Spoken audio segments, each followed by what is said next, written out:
I'm going to wait a couple of more seconds before I start, just to let people in, and then we'll kick the session off.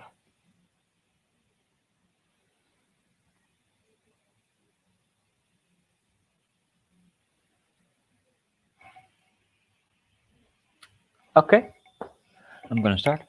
Hi, welcome everyone. My name is Menno Hoekstra. This session is about Ingenico Insight. Ingenico Insight is our new reporting BI and transaction management portal, and it's for us a completely new experience that we provide to our merchants.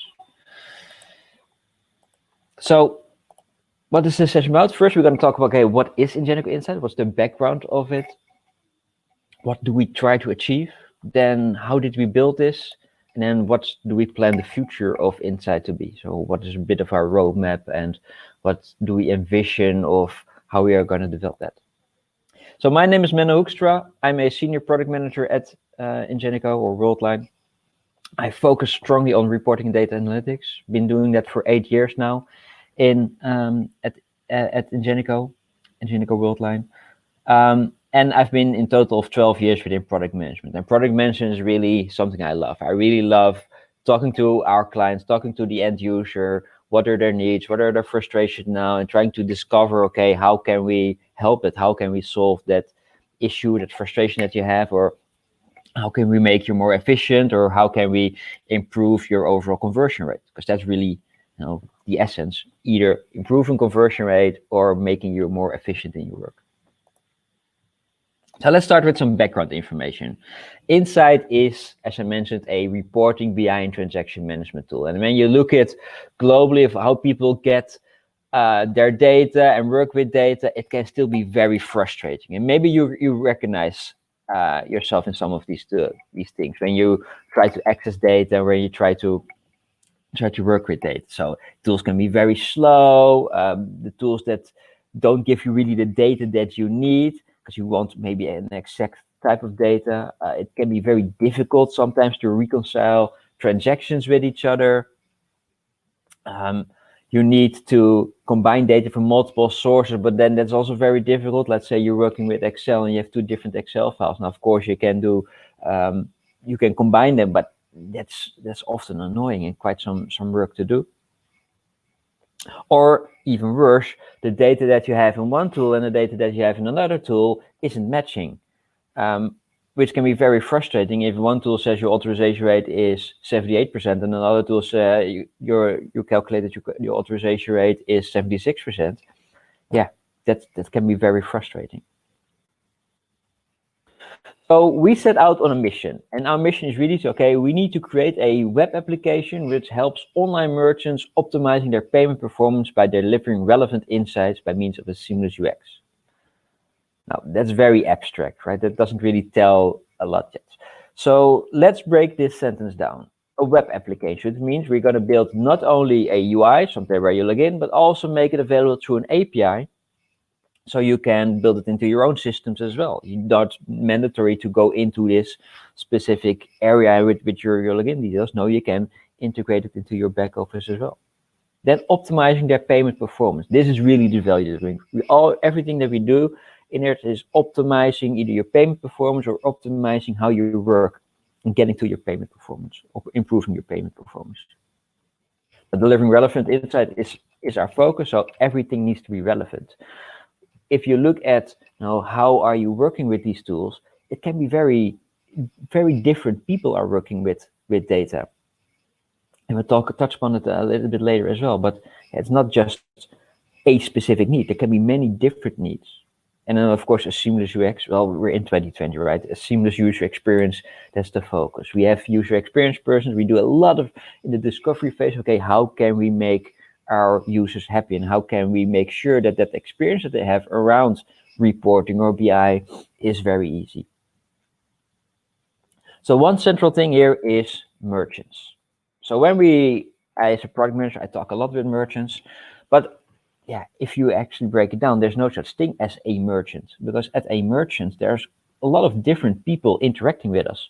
You have people from a customer care background who are interacting with the end consumer maybe and performing a refund or helping them if there's an issue. But you also have fraud people who are more focused on reducing chargebacks and implementing the right fraud rules, or payment managers, people who are more focused on adding the right payment products, making sure that the consumer can pay in the way they want and optimizing authorization rates. All these people have a very different need when it comes to looking at data and managing transactions and what type of business intelligence they want and what type of metrics do they measure. Oh, for the people in the chat, can you just say, do you identify with any of these?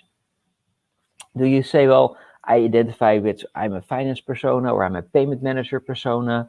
Is there a specific persona that you identify with? Don't be shy.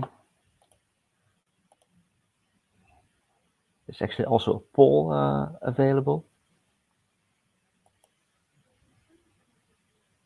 And if not, we're just gonna continue. So what I see when I talk to our merchants, and I'm gonna go one slide back, is that they identify with either one or a combination. So often you have people that say, well, I identify with both the payment manager, but in my company, I'm also the fraud manager, as I'm also looking at chargebacks and looking at fraud tools and trying to reduce it while ultimately trying to improve our conversion rate.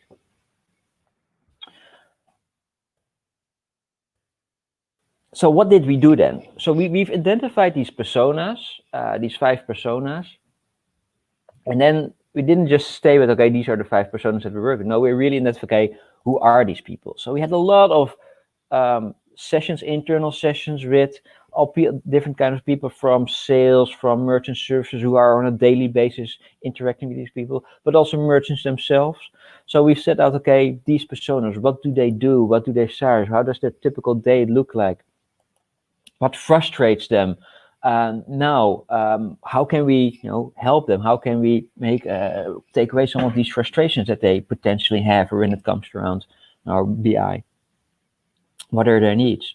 And we created then a profile of each of these personas. And during all the development, we always talked about, okay, we're doing this functionality for Barbara because this is Barbara, her frustration. That's a name of the persona that we gave, of the finance persona. How can we help them, and how can we make sure that Barbara is happy again, and how can we make sure that she works more efficient? So then, okay, what is then that Ingenico Insight that we built? And it currently is in beta. It's the MVP, so minimum viable product. It can do already a lot. All the data is already in there of all our merchants and updated near real time. But what actually is it? So I'm going to show you the UI, but again, everything that you see here is also available through an API. So it's not just the UI that we have. So let's have a look. It starts with a real-time overview of your transaction. So in here, you're in real time see all your latest transactions that are happening. You can then search for a specific transaction, but you can also create this whole very detailed query. You can apply all kinds of filters and make it very easy to create your own customized reports. Let's say you want to look for all the chargebacks or notification of chargebacks within the BRIC countries, so Brazil, Russia, India, and China, of the last year or 2 years, whatever you prefer, for just your Apple Pay transactions. This is just a random query, but you can do a lot of customization in here and really create your own query. You can then also save it. Let's say you're doing this query more often, or similar type of queries, you save it, and then it saves you the time of creating it next time. But then the results you can also customize, and this is very important, at least that we saw from our users, because when you are, so the results are displayed here, but then the columns that you see can be not that interesting for all these personas. Maybe the fraud persona, they of course want to see fraud information, but maybe a customer care persona again wants to see other information there. So you can fully customize the columns that you see here, but not only which columns are there, also the position of those columns. So you can drag and drop those columns. And the reason why that's important is that when you export this file, so when you create a CSV version of this file, which we see a lot of our merchants are still doing, and a lot of our users really like to do, because they combine this with other Excel files, or they use Excel to alter the data a bit, or use it for internal reporting purposes. They then can determine, okay, what is the position of each column. In my other files, for instance, I always have the amount column in column A, for instance, or in column C. You can just drag and drop here the fields, and when you click export, it will be then displayed in column C, the column that you want, which makes it a lot easier to work with Excel.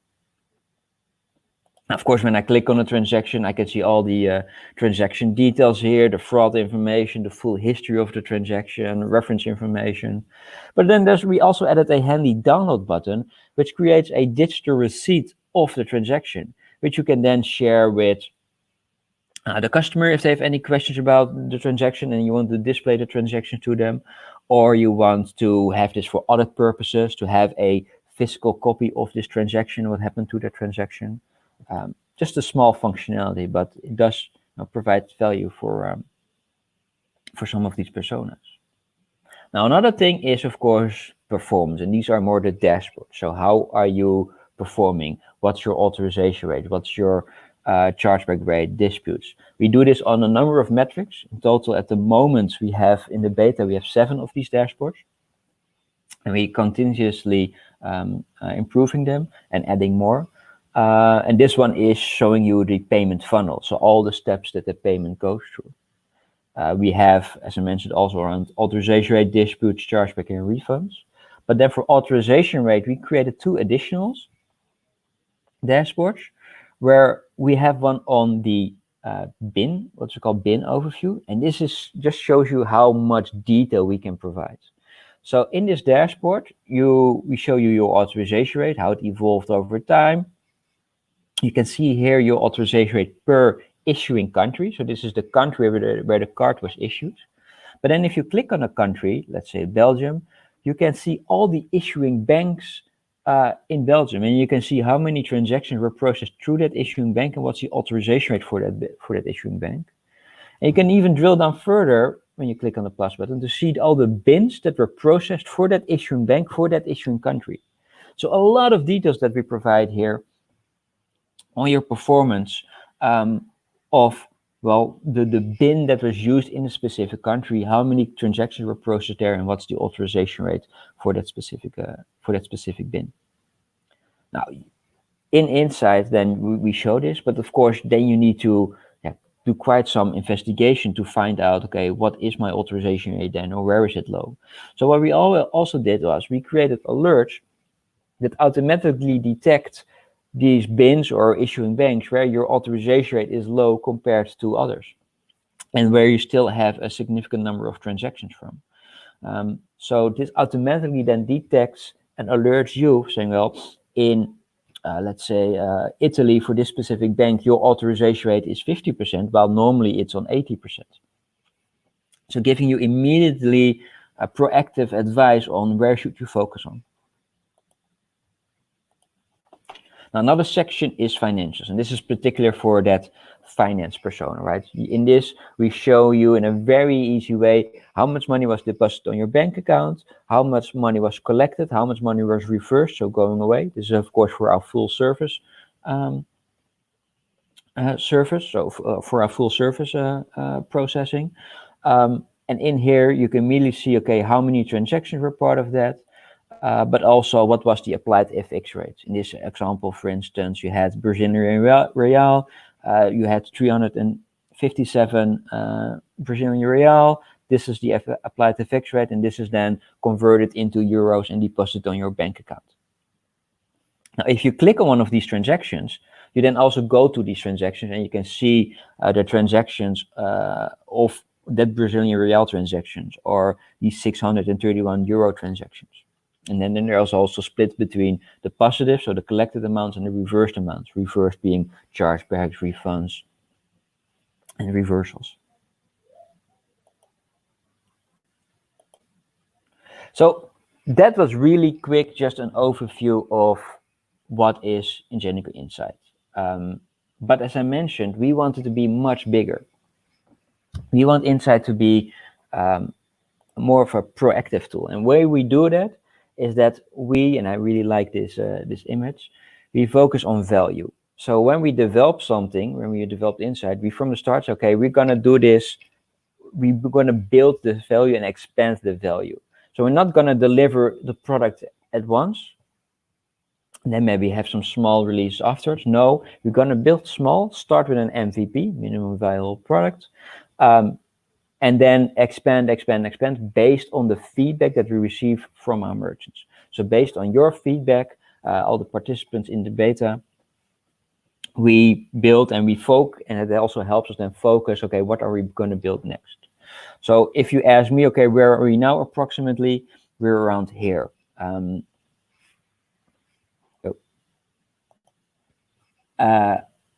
We just started the beta launch. We have some 20 or so merchants now in the beta. And the feedback is very positive, and that's partly because we asked their feedback. We took them all the way into that development process from the beginning. And because of this, we're going to expand the value much more. So then we have a problem now, because our roadmap is very big, and we have a very ambitious roadmap as well of things that we want Insight to be.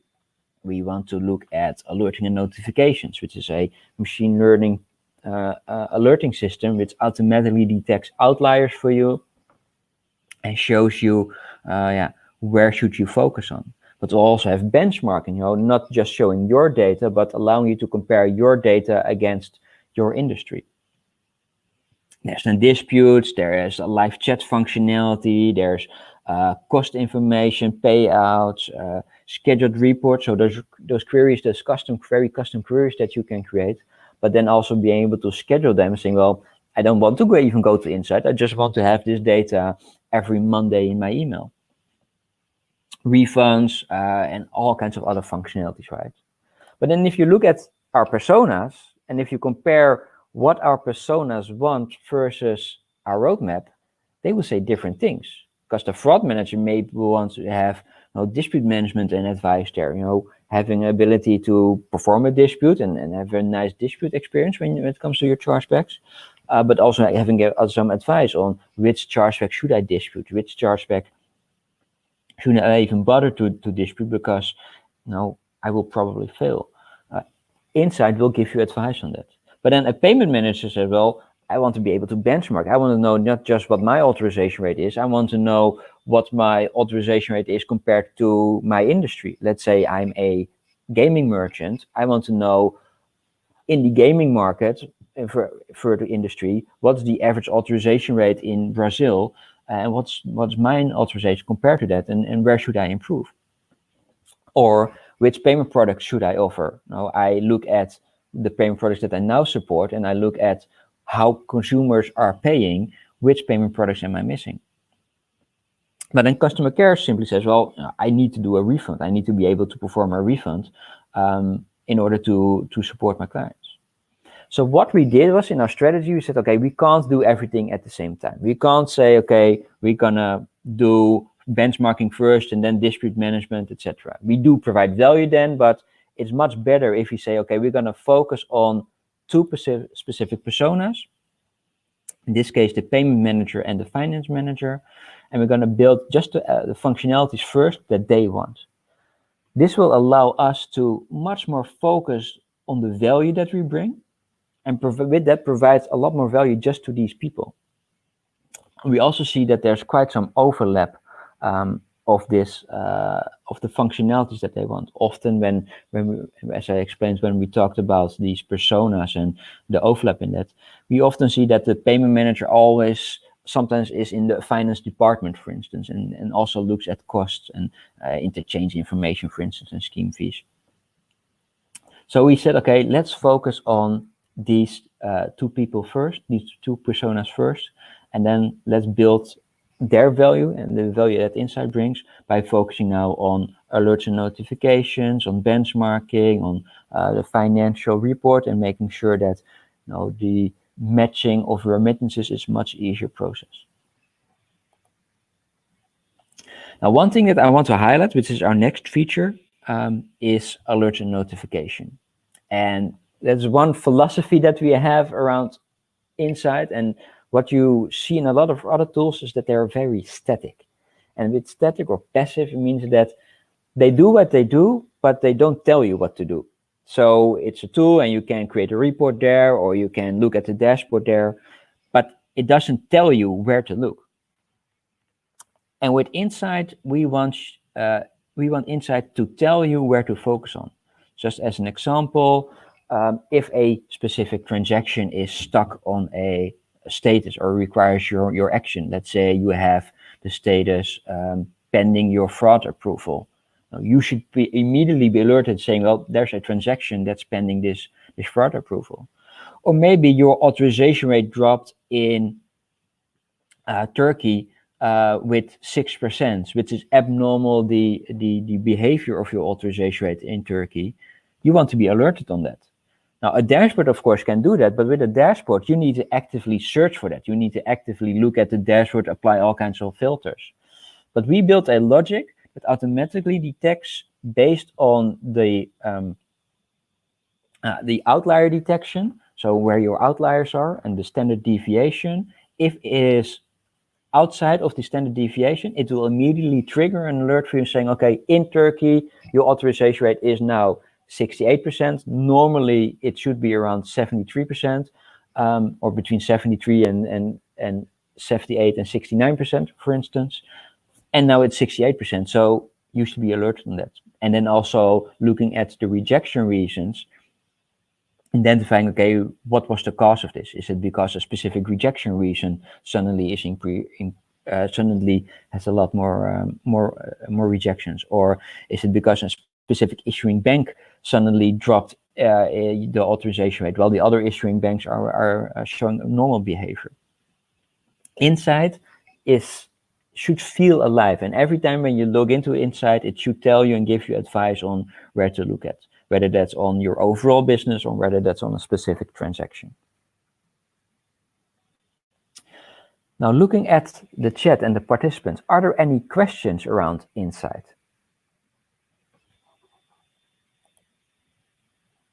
I see that the conversation is still empty, but do you have any questions? Do you have any specific things that you want to see? Well, let me ask a question to you. What are now your main frustrations when it comes to reporting, data analytics, or transaction management? Are there any specific things that you can think, well, that can be improved, or that can be made more efficient?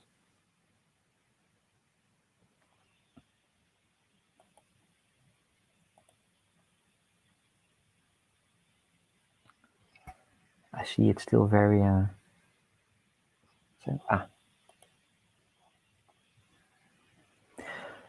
So there's a question, understanding patterns that can help making paying experience simple.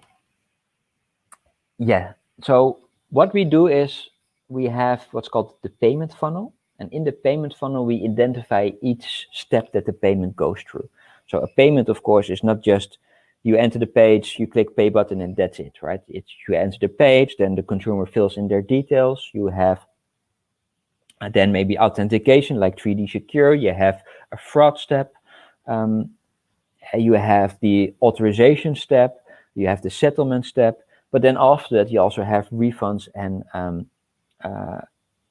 chargebacks. So what we did in Insight, we looked at all the individual steps and made it very visual. Okay, for this step, this amount of consumers came in, this amount of consumers left, and then you can compare that against a country or a payment product or a combination of that, or a specific currency.